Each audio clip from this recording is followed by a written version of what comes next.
I would now like to request the GHA Vice President and GHAT Trustee, the GHA Ambassador of Peace and Disarmament from Harmony in India and Harmony General Secretary from Swan Adhyatik Satsang Society, New Delhi, India, Dr. C.K. Bhardwaj ji, to kindly address the gathering.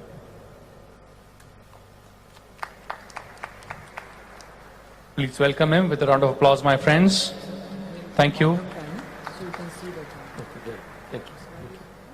Thank you very much.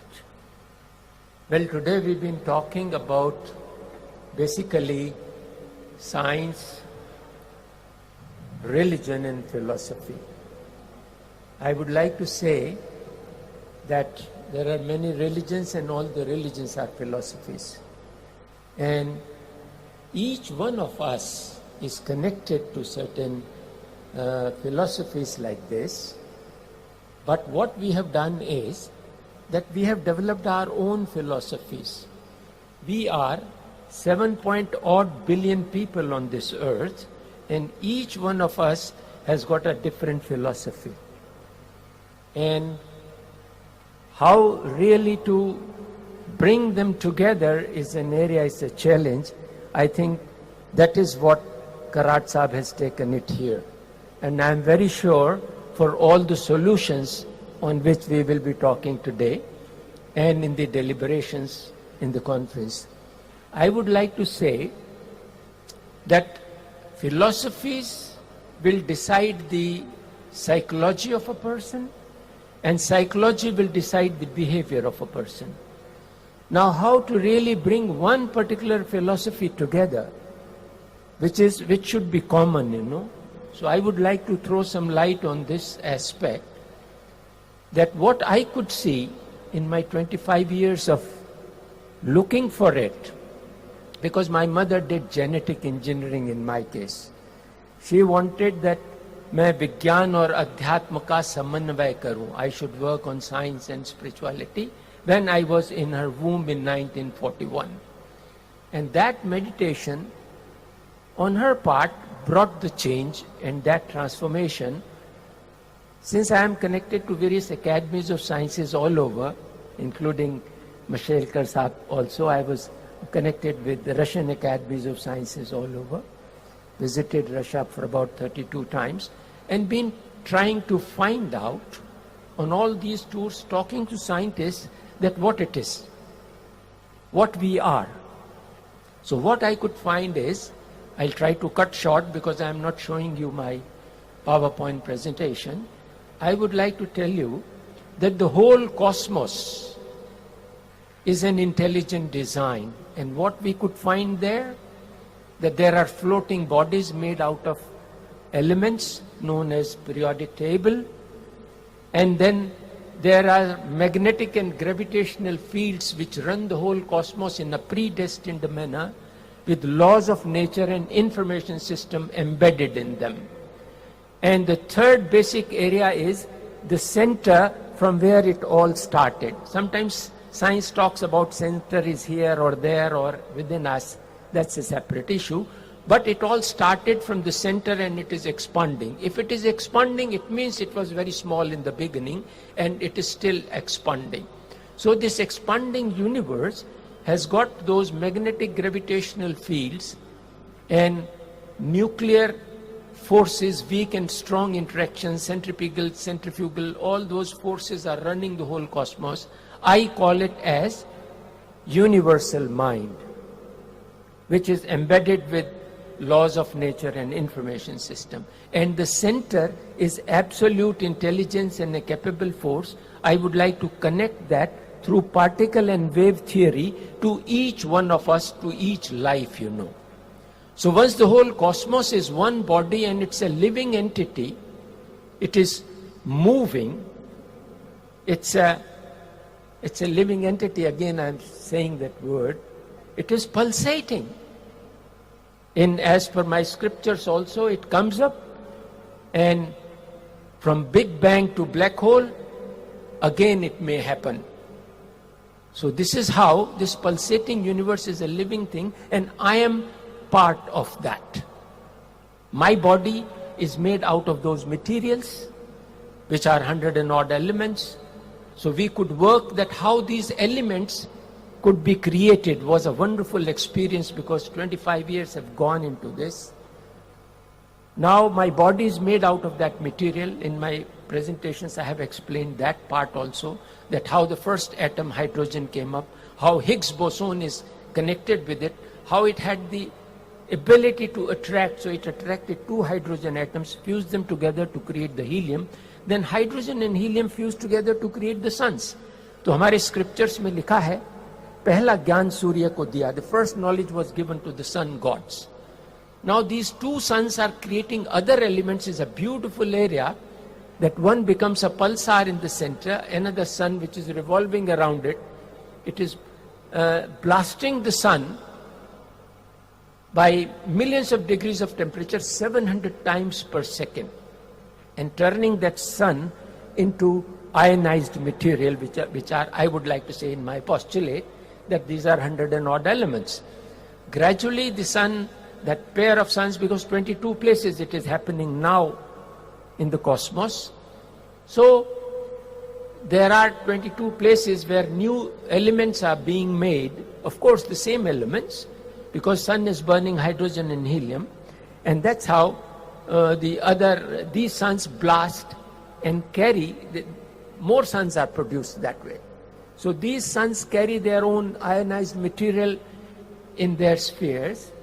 My sun and my planets, you know, they were all in those gaseous forms, gradually cooling down and getting into those molten lavas. My earth was revolving 6 hourly.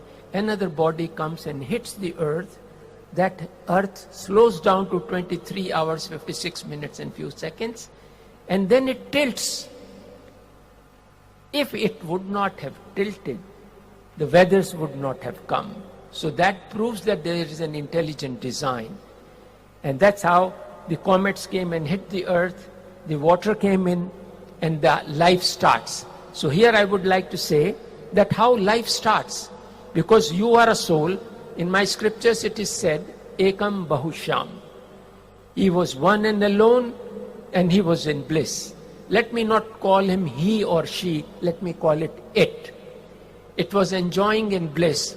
In that bliss, it felt like loving. To love, he became from one to many, Ekam Bahusham. So one out of us created this time-bound material creation.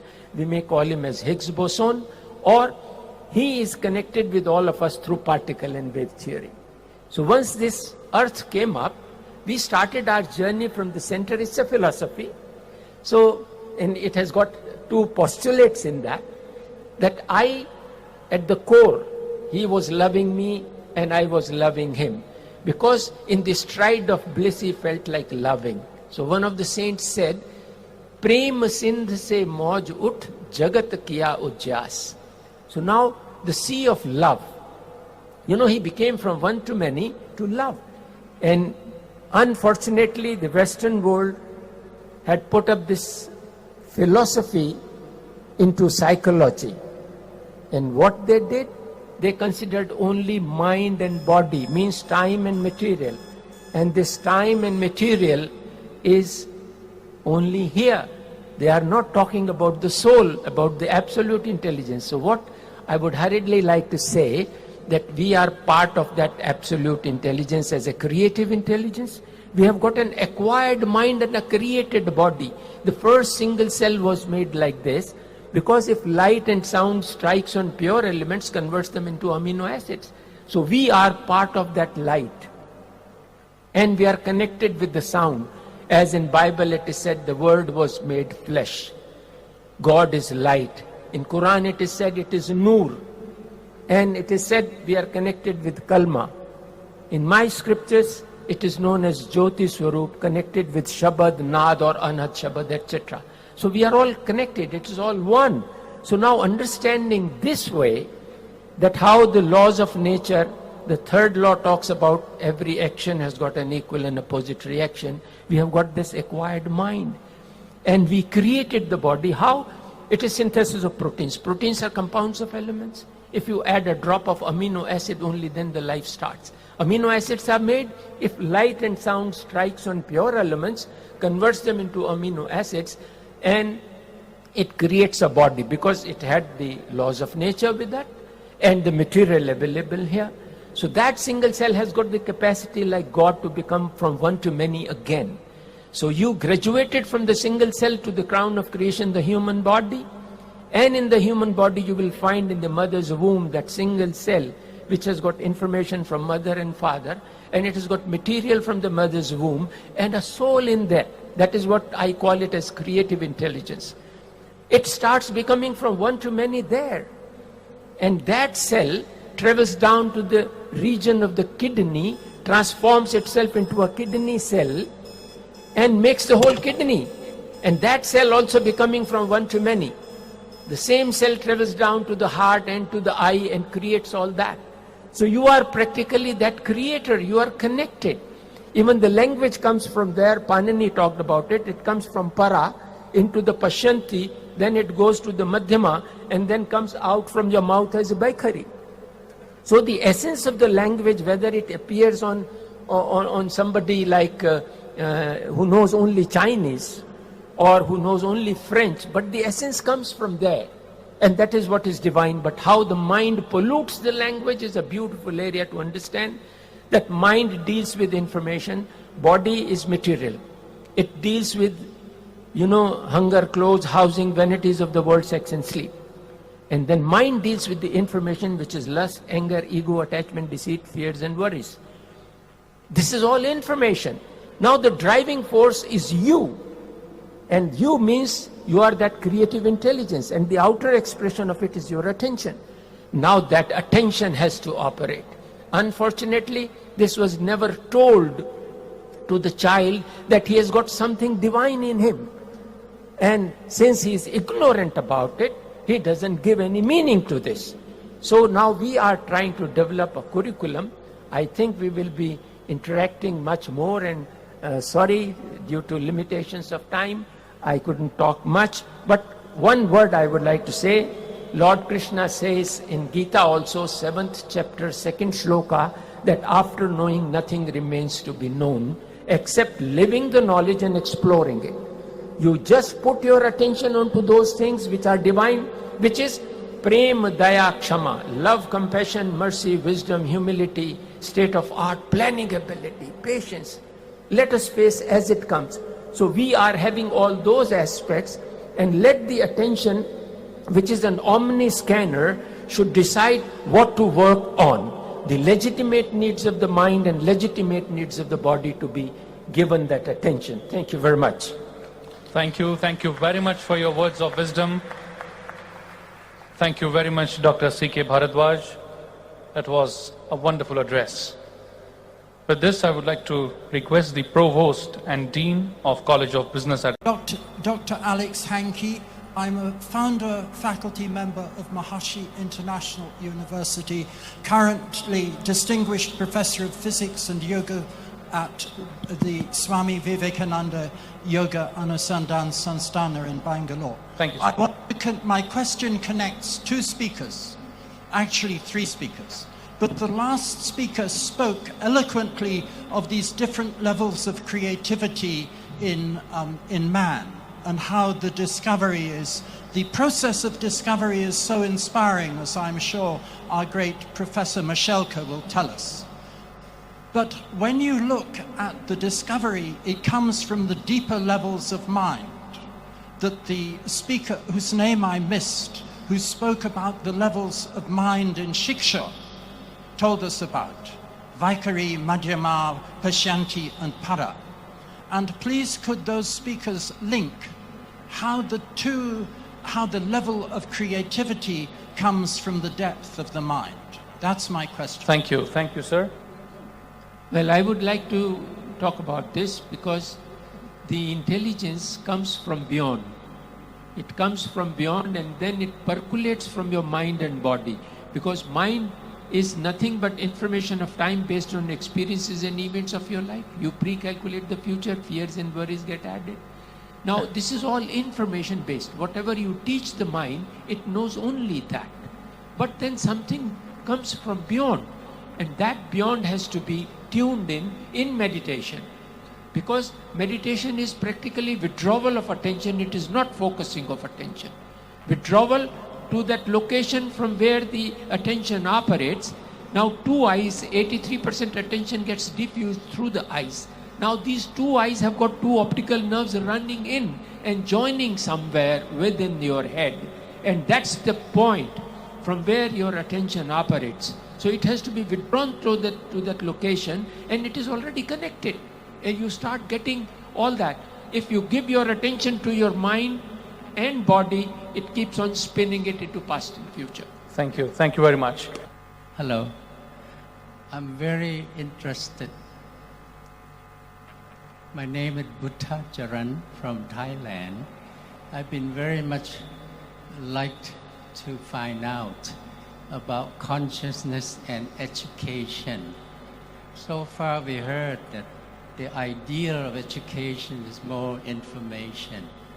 How can we connect all the books all over the world with the mind and consciousness of the student, so that by assimilation information, the student feels happy with himself and he's eager and willing to learn more from a university. Please explain how we can connect the senses with the mind or the senses with the knowledge. Thank you. Thank you. Well, excuse me, before the dignitaries answer this question, let the mic reach to Sir there, because he's been waiting for long. So after we get the answer, we'll take the last question from him. Thank you. Yes, the dais, who would like to answer this question? You would like to answer, please. I heartily congratulate Sir, wait. I'll come to Dr. you. Karat Sir, for arranging this. Sir, I'll come to you. Let the answer first. Let them answer the question. Go ahead, please. Well, I would like to answer your point. You said how to take it to the students, to the children. Now, as I was explaining, that attention is the outer expression of the creative intelligence, which has got all divine attributes. If a child is told how the attention operates, so in our system we are trying to develop this curriculum for children, where we start from a story from the first class with the story of the seed. Seed has got those three things which are in the cosmos, like the body of the seed, then it has got a mind of the seed, means whether it is of wheat, mango or a gram. It has got all the information and laws of nature embedded in it. And then the creative intelligence in it, which is connected to the absolute. If you put this seed into a dry sand, it won't germinate as soon as the rain comes. The attention of the seed, through the mind and body of the seed, senses the moisture and triggers life into it. Many tentacles, it is multitasking, tentacles start going to the ground.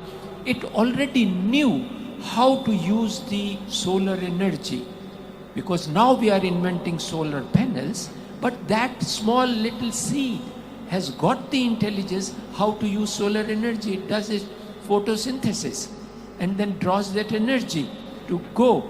But then if we cover it up with a box, if it is 5-6 inches, make a hole underneath near the roots, from where a sun ray goes every morning, this plant will turn down and come out of the hole. That is what proves that wherever the attention goes, the divine energy flows, but it should not be contaminated by the mind, because mind contaminates. The body needs our hunger. You know, mind needs with hunger, clothes, housing, vanities of the world, and mind deals with the information. So hunger withdraws the attention, attention takes you towards the kitchen, and by the time you are walking to the kitchen, this mind adds on the information of taste you had earlier. Now it withdraws your attention. Mind further informs that mummy has kept the money under the pillow. Take out that, go to the shop. Mind tells you all that. But 1.5 inch of tongue, it goes in and there is no taste. So this is how mind and body are using you like a donkey day in and day out all your life. If the child can know this, that the television fellow is withdrawing his attention to sell him a product after the break, that is what tells the child that he is being used.